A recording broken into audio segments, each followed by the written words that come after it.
Research and Technology with Radio Slovakia International.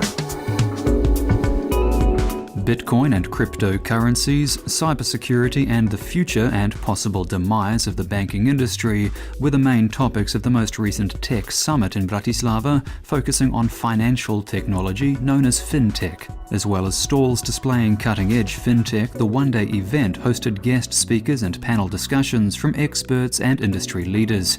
And depending on whom you ask, the future is either exciting or disruptive. Event manager for the Fintechsummit conference, Michaela Viskupichova, explains. Fintechsummit conference is an international conference, first time in Bratislava. We would like to bring the topics as PSD2 and RegTech, blockchain, people, key to success. This conference has 3 blocks. The first one is roundtable discussion. The second is presentation, and the third is our hackathon. We have here expo. The companies present their services, for example. The services on display included something you've probably already heard of a lot, but may not be sure exactly how it works. It's called cryptocurrency, such as Bitcoin and others, and it seems to be growing in value and usage every year. My name is Marek Mocik. I'm president of Blockchain Slovakia. You're standing in front of a Bitcoin ATM or bankomat, and we have here a row of 6 graphics cards connected to a motherboard. Okay, so can you explain what are these graphics cards doing? These graphic cards mine cryptocurrencies and providing security to the Ethereum network or cryptocurrencies networks. Okay, for someone who may not understand what is mining cryptocurrency, can you break it down into plain English? Mining cryptocurrency is service which making miners to save a network of all cryptocurrencies. They validating a block of transactions, and with this service they earning a new cryptocurrency like Ether. So making money from doing what? They are validating transaction in the network, and they earn a reward for this validating of transactions. So they're a block in the chain, basically, and they are making money from validating, or ensuring that these transactions are secure. Yes. So what's stopping me from having something like this? It is profitable in some time, return of investment, and it's very nice for also heating because this because this rigs has some power of and generating some heat. We've been hearing about Bitcoin for years now, but for someone who doesn't know what it is? What's the difference between Bitcoin and normal currency? Difference is that Bitcoin has a limited supply, which fiat currencies don't have. Central banks printing new and new money. Bitcoin will be only 21 million pieces of Bitcoin coins. Also, Bitcoin is basically software. Marek Mocik added that the main benefit of Bitcoin and other blockchain or cryptocurrencies is that they aren't centralized like with a central bank, with a Bitcoin network comprising 40,000 nodes worldwide, and that it's fast, cheap, and your payment around the world would occur within minutes instead of days with a bank. So what's a single Bitcoin worth? One Bitcoin has now 6,200 euros. This is a price in ATM, it's something different. Okay, so with this ATM here I can insert cash or a credit card? It's for cash. You can buy Bitcoin or Ether or Litecoin by cash. A single Bitcoin is now worth almost 7,000 euro, tripling in value in the last year alone. Good news if you bought some of this currency in 2016, but where can you actually use it? You can buy actually everything because... In what? Can I use it in a shop? Yes, I think it's now about 300,000 places where you can paying with Bitcoins, but the Bitcoin net ecosystem is now very huge, and for example, you can have a credit card backed by Bitcoin, and this credit card you can use in every ATM in worldwide or in every POS terminal. Right next to us there's a bank stall advertising banking services. Are they scared of you? I don't know, but I think they are looking for us and it's a good opportunity for them to look into blockchain as some advantage, and they can integrate it in some services. It's a huge potential. We'll hear from banking consultants and their concerns soon, but first I wanted to see what other physical technology was being demonstrated, starting with something genuinely surprising demonstrated by Martin Famlik from Petrol, Slovakia. Today, hackers have specialized devices with sophisticated software and sensitive antennas, and they can read the data from your contactless cards from a distance much larger than 4 centimeters. 4 centimeters is the technological standard. And what we offer is a nifty small device called PS Shield card. And the way it works, it looks like a regular credit card or debit card. It fits into the wallet, and you put it next to your card you're trying to protect. It doesn't matter if you put it in front of the card or behind it. And it shuts down all the radio frequency identification transmissions, so it renders your cards unreadable. Martin explained that the device, resembling a credit card, sits in front of your debit or credit card in your wallet, acting like a Faraday cage, blocking your card's contactless payment signal. He used a modern cell phone with an NFC reader to demonstrate how easy it is to grab your credit card info. We have a credit card we'd like to scan, and now if a hacker has a cell phone, just a regular cell phone with an app that can be downloaded from App Store, they just put it next to the card, and it just takes a single second, and they get all the information they need from the card. I see, it's just happens. And you can see here that they can already send the data to email. And so all of these numbers that are showing up on the screen that's all they need to duplicate the card or to steal money, make online purchases. It's terrifying. Yes, and this is just a cell phone. It's the simplest of devices. Anybody can pretty much do this. And now if you put our PS Shield card on top of the card we're trying to protect. Same size as the credit card. It's the same size. That's by design, because it's supposed to be put in the same card slot in a wallet, and now it's unreadable. It's showing blank. There's nothing there. Yes, it's blank. So it's completely protected. I'll be honest, I'd never realized until now that you can read a card so quickly and so simply. In early November, Rastislav Valo, the chairman of the Banking Cards Association, stated that contactless payments are booming, with up to 75% of all transactions in Slovakia carried out on a contactless basis. This means that if you have a contactless card in your wallet, a hacker only needs to place his or her cell phone discreetly against your wallet or pocket for a single second before going on a shopping spree. However, if the hacker has more sensitive homemade equipment, he or she could easily pick up your contactless payment information from a meter or two away, and such digital theft is already taking off worldwide, according to various news sources. Why don't more people know about this? Shocking, isn't it? Maybe banks don't like to advertise this, obviously, but yeah, it's quite important because the way that technology is going, the contactless payments will be more ubiquitous in the future. It's more prevalent. Heading back into the world of digital currencies, and the Expo section of the Tech Summit was another currency mining company, although they offered customers to invest in their mining equipment, such as computer graphics cards, to expand their mining capabilities and return a profit, rather than investing in the currency itself. Hi, my name is Adam Danac, and I am CEO of company Crypto Invest. It looks like nothing. That is cryptocurrency, I guess. So what are you selling? Yes, cryptocurrency, it can look like air or something like this, but we are a mining company. And we mine cryptocurrency like Ethereum, Zcash, Monero. We are mining here in Slovakia. Bitcoin has come out of nowhere in the last few years. Where do you see it in, say, 5 years from now? In years, no, I don't know. In 1 year, I think Bitcoin will be about 15 or 17,000 euro, but in 5 years it can be 100,000 euro. Or nothing. Yes. Stepping away from currency, there were other new ideas for using peer-to-peer or blockchain technology, travel and tourism. My name is Serge Sagbo. I am a Chief Operational Officer at Zangle. Zangle is a blockchain P2P platform for short-term vacation rentals. Okay, so there's an existing hotel network, there's Airbnb, there's sites like that. How is yours different? Basically, the idea came up to me in a very simple way.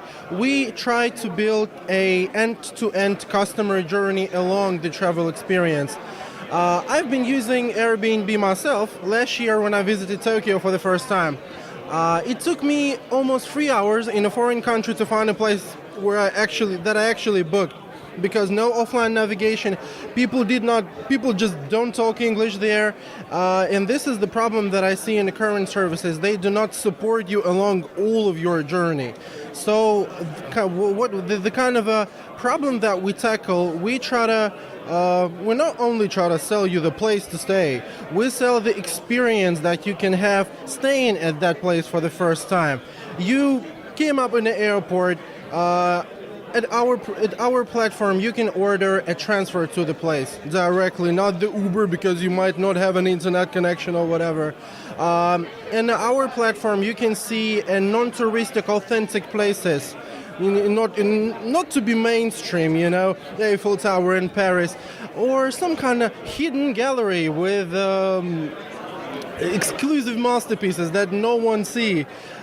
This is kind of experience that we try to create for our clients in here, and the blockchain enables us to make it with 0.45% commission. Airbnb now, for example, charges 12% of a tenant and 3% of a host. So our platform is not only providing the client with better experience, but also makes it cheaper than the competitors today. Okay, so you're using blockchain to cut costs as well? This is one of the main things. Of course, we can talk a lot about the experiences and interfaces and all of that, but people also worried about how much does it cost, and we really try to make it comfortable for them. 0.45 is almost nothing for a majority of our clients. We made a research, and they are completely comfortable with that price. About security, how secure is your system? 100% secure. We're basically using escrow wallet.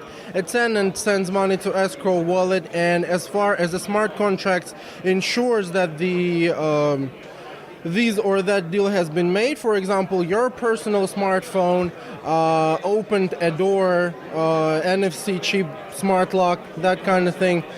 We know that you're in there. The money gets automatically transferred to a host.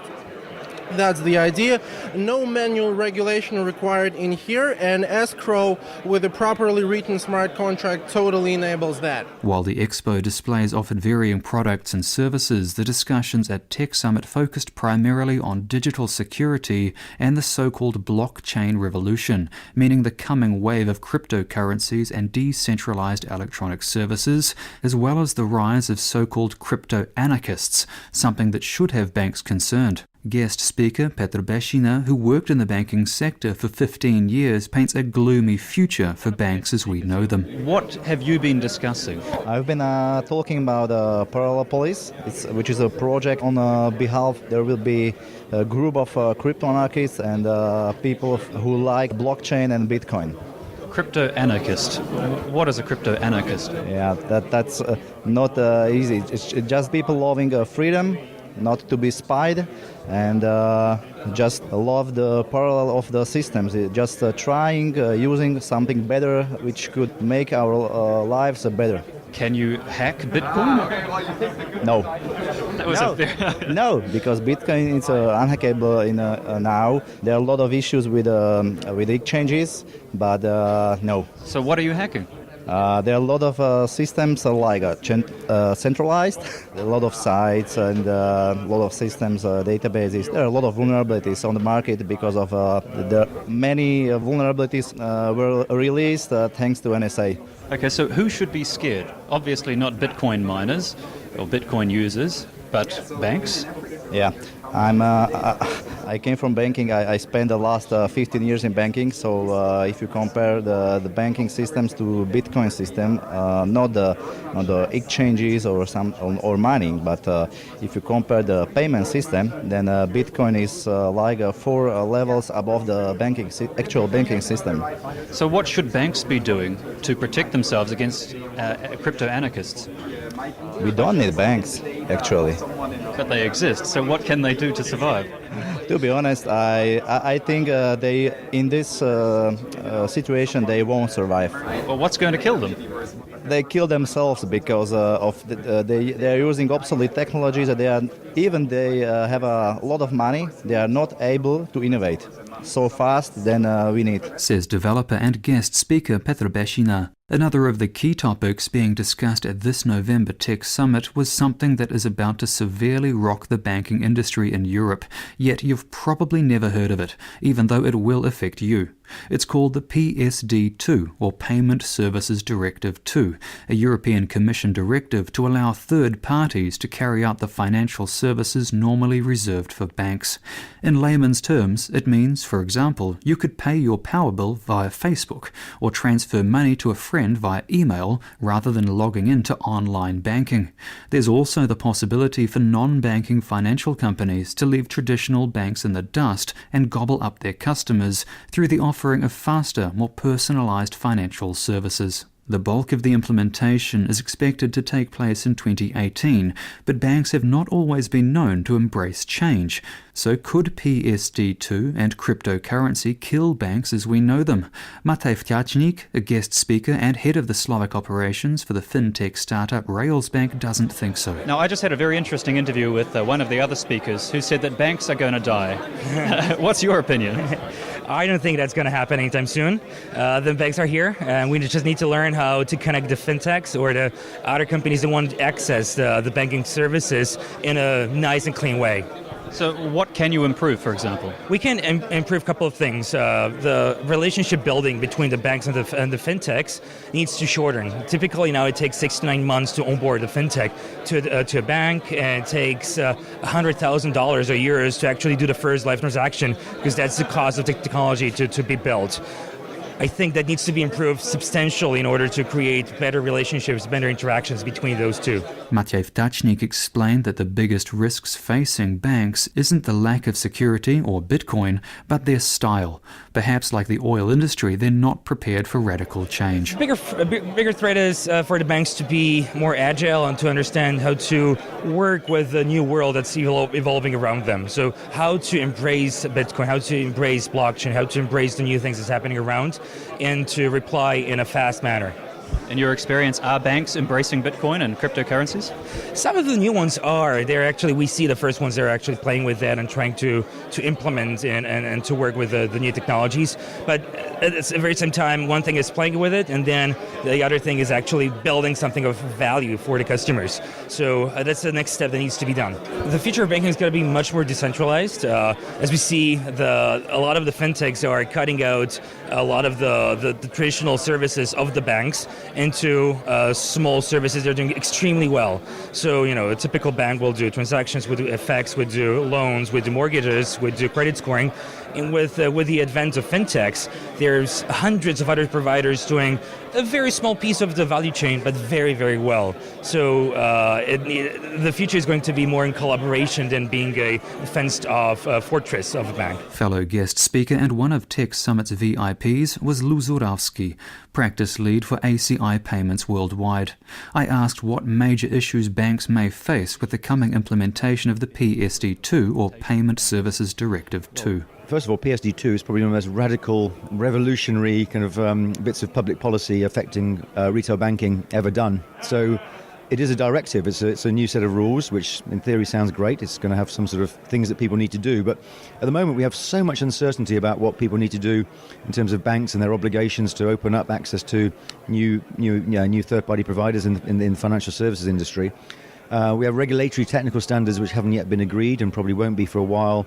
And therefore, we're at least 18 months away before the regulatory technical standards can be enforced on this regulation that goes live in January 2018. So, huge amount of uncertainty, and it's understandable that a lot of banks have issues of working out how to go and start implementing quite fundamental changes. So are you a go-between for banks and fintechs, or are you an advisor for banks in general? I'd say we're more of a go-between. We're helping banks on the one side to go and meet their obligations to open up, but also we're helping the new organisations, to create businesses to take advantage of these wonderful new access points that these banks are opening up. You say they're wonderful and new, but are the banks on board with this optimism? Good question. I think we've got a mixed bag of organisations that, I mean, if you asked me this about a year ago, most European banks, particularly in Central Europe, would be like the ostrich in the sand. They'd literally they say, no, it's not happening here, nothing to see. Most organisations that we talk to now are like the proverbial rabbit in the headlights. They're kind of like, they can see the oncoming headlights and they know it's coming, something needs to be done. We do have a few, actually, that are already ahead of that game and saying, no, we're going to be opening up as quickly as possible. We're going to be partnering with fintechs and partnering with new providers. Because, quite honestly, we need to learn from them. And actually, in some cases, we understand that those guys are better at dealing with consumers and consumer demand than we are as established banks.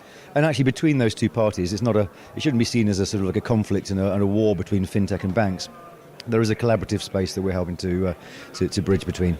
Do you think that consumers, I mean, of course you're working with banks, but do you think that consumers are ready for such services, such new services with banks? Do they know they exist? Personally, no. I think not enough has been done across Europe, even in the leading sort of parts of Europe where this kind of fintech stuff is taking off. I don't think enough has been done to bring customer education to a point where people actually are even aware. As you say, a lot of people aren't even aware of this stuff. So I'm in the UK. I've had my terms and conditions updates from my banks in the past few months, and they're using terms like TPP, all the acronyms from the PSD2 legislation. They're using terms like TPP to explain to me what might be changing in the new year. Now, I obviously know what a TPP is, but I would imagine that 95% of the country in the UK doesn't know what a TPP is and might, if they bother to read those terms and conditions, might be a little bit alarmed. Of all the experts I spoke to, the general consensus is that not all banks are prepared for the changes coming in the next 18 months, and very few consumers are aware of what it means to them, in particular the transferring of your and my financial information from banks to third parties. So what's the forecast for the banking industry in 5 years from now? Ruz Chishti from Third Round Ventures, a consultancy firm, explains. The thing about fintech or technology in general is it tends to move faster than governments can lay out the laws. And so regulation is basically the elephant in the room. You can make as many changes as you want from fintech, but at the end of the day, there are very stringent rules that you have to follow. The FCA and the various different regulations are there to protect the money. And what we've seen in recent months is an increased kind of awareness around security and privacy, and also, of course, with Bitcoin, the issues with databases being taken down. So, of course, the elephant in the room for me is, and the dark side of banking has to be how fast the regulations can match the changes that fintech are introducing. And if the two don't align, what you end up with is either an issue of frustration from the client side or a frustration from the banking side. And of course, everyone will retreat to what they're good at, which is banking will go back into very traditional approaches, and clients will go and try and source out other routes to the market. Radio Slovakia International.